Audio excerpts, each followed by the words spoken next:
Good morning, evening, or afternoon, everybody. Today I'm going to be telling you everything that you should do the moment you hit level 90. This is sort of just a max level checklist, as well as things that might be a little more urgent as you hit level 90 on your first tune in this first week. And the number one thing is, obviously, if you have not done this, you can do this at 87, but go ahead and open up the Vale of Eternal Blossoms, and if you're Horde, you go to Shrine of Two Moons. If you are Alliance, you go to Shrine of Seven Stars. But there is a quest at 87 to go to the Temple of the White Tiger. That is all you have to do. There's no prereq, no anything. You just have to be 87, go to the temple, complete the trial, and then it'll take you to the gate, open up the Vale, and come to your city. That is something that everyone has to do on every single character, otherwise you will have a phased Vale that will be very obnoxious. Then you need to come here and you need to learn flying. At level 90 you will unlock flying, and then you can do it for 2,500 gold on your first character.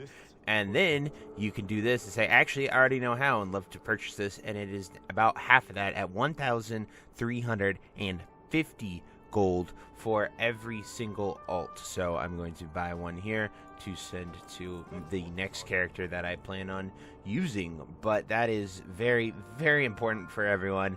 And then now you get to fly in PanDAILYA, so no more ground mounts. That is the first thing everyone must be doing. Then the next thing that we're going to talk about is gearing. So I'm going to show you where the vendors are, currencies you might have, and what to go after. So I will see you then.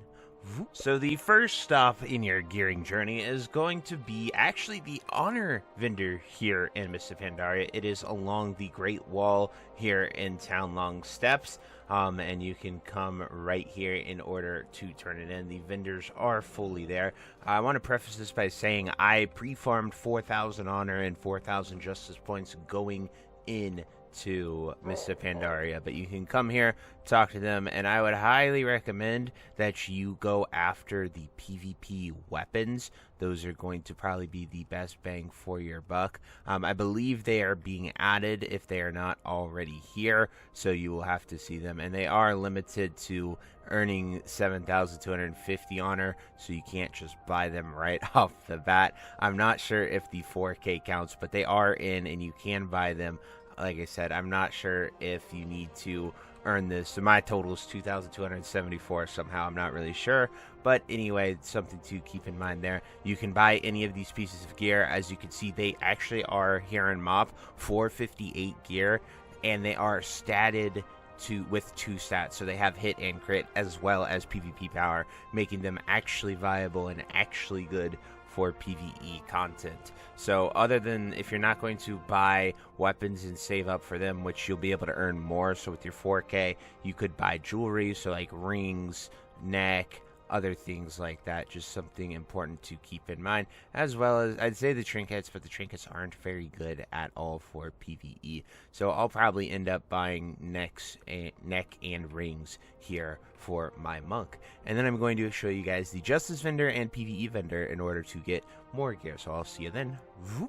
And then for the Justice PvE vendor, you're going to come to Nazu Temple right here, and you are going to talk to the commander right here. It's much easier to get here once you are flying, and you can get all kinds of justice point gear here. So as you can see, I also got 4,000 justice preparing my character for this launch, and these are pieces of 458 gear as well. So my best advice for you is to find the lowest eye level pieces, which gives you the most bang for your buck. So there are decent trinkets that you can also get here, like as you can see here, I still have my Cataclysm trinkets as well. These trinkets aren't the best, honestly, but the Cataclysm trinkets still have main stat value on them, so that is why I have kept them all the way through my leveling, because there aren't any main stat trinkets, so you will be using those trinkets for a while. So what I did is I looked at all of my gear, and I'm looking at the highest stat value pieces, so like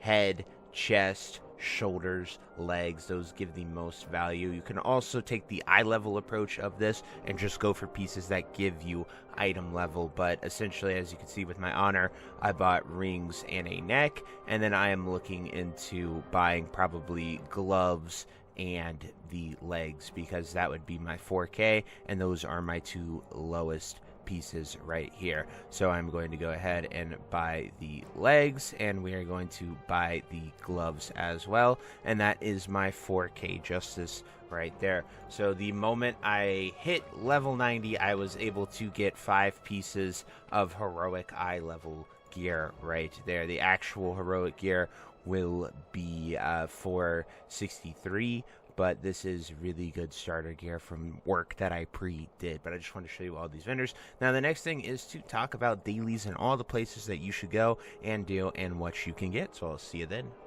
So the next thing you're going to want to do is your daily quest. Now there are 4 reputation hubs that I think you should really focus on here in the first week to make sure you are building that rep, and these are because they have unique rewards that everyone is going to want, and it is 100% going to be the Golden Lotus, Shadow Pan, August Celestials, and the Claxy. So what's super cool about Mob Classic that was not true in the original game is previously you had to do the Golden Lotus in order to unlock the Shadow Pan and August Celestials reputation. However, that is no longer true here in Classic, and you can go right off the bat. So instead of just doing Golden Lotus and then having the option to do some of the reps like the Tillers and Anglers and the Serpent Cloud people to get your Cloud Serpent riding, those are like optional things that you don't really want to do. So for your gear and character progression, you're going to want to do Golden Lotus, Shadow Pan, August Celestials, and the Claxy. So the August Celestials, you talk to someone at the 4 Winds down below, and they tell you to go to one of the temples to do dailies. It just so happens that today's is at Nazu Temple, where we were all ready for the Valor, and as you can see, these dailies are here to access and do. The next one is going to be the Golden Lotus, which you will get right here at the Shrine of 4 Winds or the Golden Pangola, and you will have to do things in the Vale, whether you go to the Gate of Setting Sun, Taushin Burial Ground, Mistveil Village, Ruins. It'll send you somewhere in the Vale to go and do quests there. Then the Shadow Pan are actually right across here at the Shadow Pan Garrison, where they will give you dailies to deal with the Claxy and Shaw energies that are invading this area here. So those are the pretty easy ones, and then the Claxy will be at Claxivis, where the Paragons will give you quests to go somewhere in the Dread Wastes to do your dailies. So they are pretty simple, pretty easy. These quests do not take long. You can actually unlock some of these dailies before you are 90, specifically the Claxy. So while I was leveling 290 at 89, I was able to unlock all the Paragons and then get their daily quests in order to go and do that. So it is just something that you can do, and each of these Quartermasters and gear are in, most of them are in the Vale, but some of them are spread out, and I'll definitely make another video showing you exactly where all those vendors are too. But it really depends on your class and your build, and honestly I like to look at the Wowhead guides. I think the Wowhead guides are very good for the stuff you want to get, what you want to build, and what you want to go after. But that is it for the daily quests, what you should do. Like I said, they're not too hard, so you should get out there, get them, make sure you're doing them so you get your rep.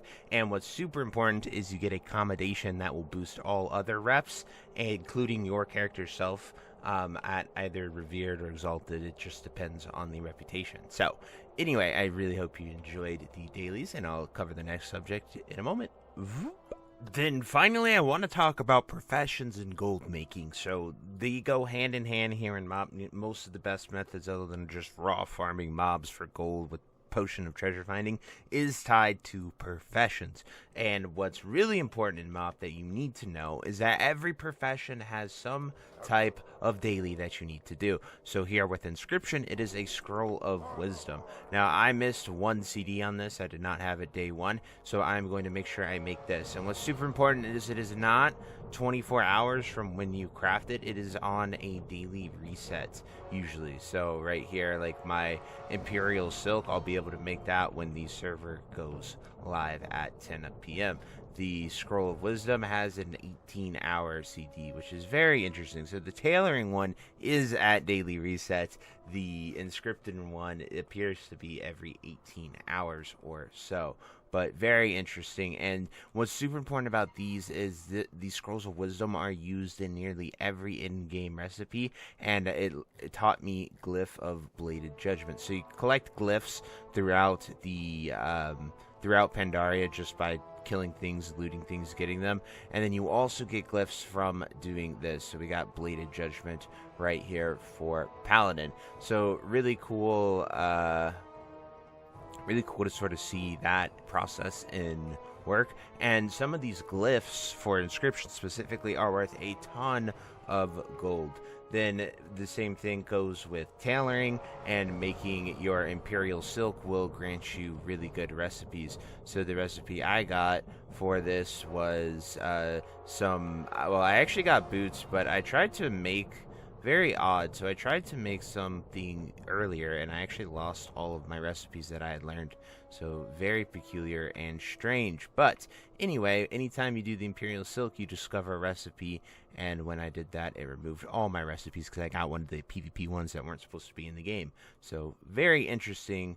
And yeah, so anyway, focus your professions, make sure you get them to those levels, and do those dailies. You can also do gathering. Gathering will make you a fortune. My plan was to rush to 90 and then, you know, do my dailies on my main, and then really focus on gathering to make a ton of gold and get all of my profession people up to date and getting them cooking those dailies really, really easily. So I'm going to mail this tome that you saw at the beginning off to my druid, which is my gatherer, and this is the process to teach a level 85 flying. So pretty cool stuff. And anyway, guys, I truly hope you enjoyed this video. If you have any questions, think I missed anything, definitely check it out. And until next time, I'll see you later. Have a great day. Bye-bye. Hey you. Yes you. Are you still there? Well, I appreciate you for taking the time to watch this entire video and making it to the end here. If you enjoyed this video, definitely check out the other videos about World of Warcraft listed in these playlists down below. And thank you again. Have a great day. Bye-bye.